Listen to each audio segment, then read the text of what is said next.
channel. It's me, Diana Franklin, and welcome back. I'm glad you guys came back for the part 2 of how I was diagnosed with an incurable cancer. So we're gonna pick up from part 1. The last video, I think I stopped at when I was telling you guys that the doctor gave me 2 years to live, that I had a 2-year survival rate.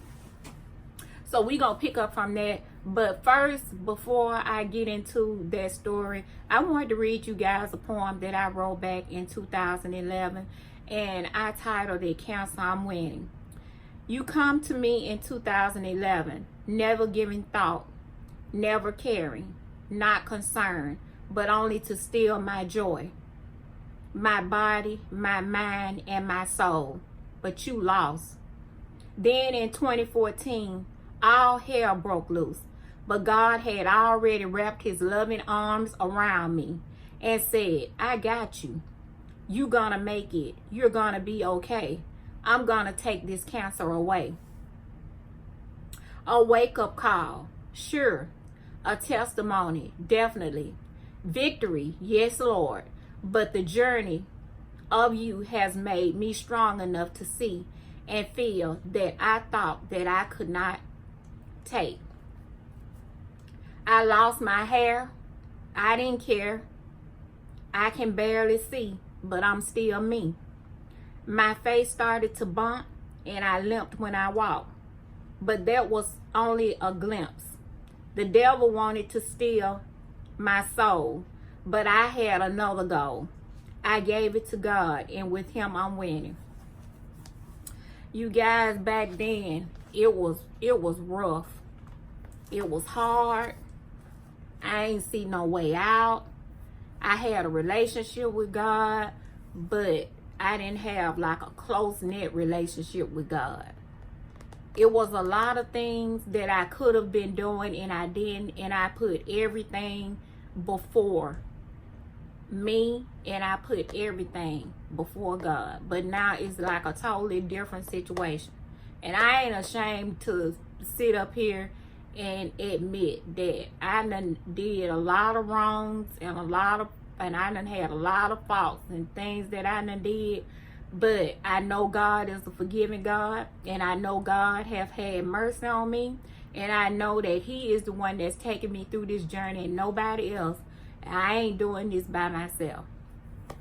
So enough of that, and to pick up from where we left off. So after I was diagnosed with cancer, appendiceal carcinoma, and told that I had a 2-year survival rate, they and after they did the surgery, immediately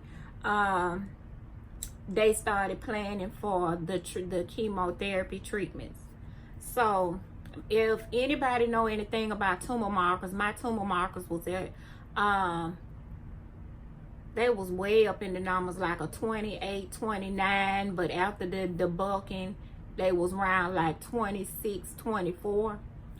So I started taking the chemotherapy, and chemotherapy, y'all, is so dangerous. It really is. It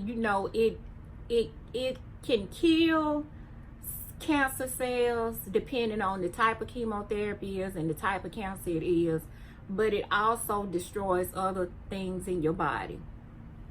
So after I started with certain types of chemotherapy, the first type that I had, I was allergic to it. I couldn't take it, so they took me off that one. Then they put me on another one, and the other one, it caused neuropathy really bad. I remember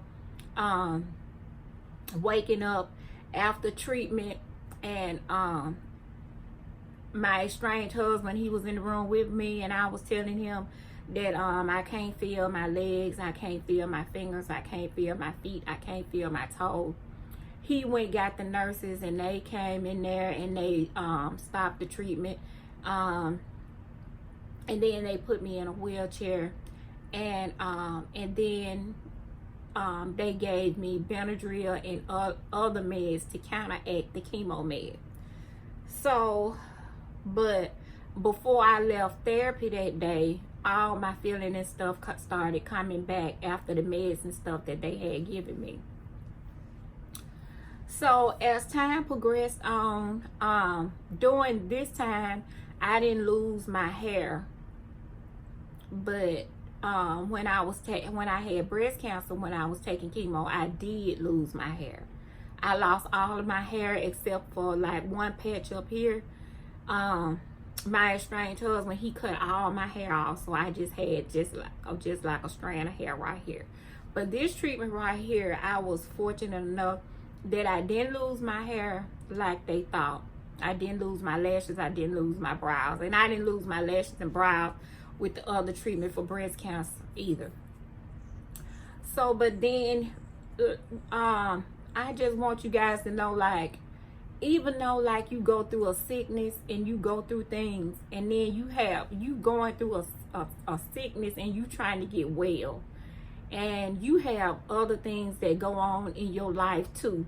You know, your life never stops. It don't stop for nobody. It just keeps going and going and going and going. And I'm not no different from everybody else. My life kept going just like everybody else's life. My kids needed me. I was trying to stay strong for my kids. And I was still trying to be a supportive wife to my husband. And I was trying to get well all at the same time. So I didn't know what to do. I thought what I was going through was way bigger than me, which it is. I was the type of person that was independent. I ain't never depended on nobody for nothing. I always wanted my own. I always was a go-getter. Just didn't wonder why I was so sick all the time.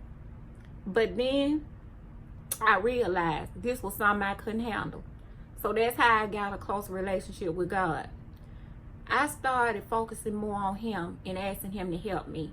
Help me through this. Help me do the right thing with my kids. Help me with my marriage. Help me with my job and all the stuff I was going through. During this whole process of chemotherapy, all the way up until September 2014, I lost my job. I lost my health insurance. I lost the disability from my job. And I lost my husband. My marriage failed. First, everything with my job and had anything to do with me getting any kind of help whatsoever with cancer, it failed. Then my marriage failed. The one person who you think will stick by you, your spouse, when you're going through something. And then all of a sudden, after all this stuff failed in September 2014, October 2014, he decides to leave. But that's another story. So, after I went through all the treatments, and after my husband left, my estranged husband left, then I began on another journey. So you guys, my video cut off. So I'm going to end this video saying that me and my kids, we started on another journey. So we will talk about that on the next video. So don't forget to like, comment, subscribe.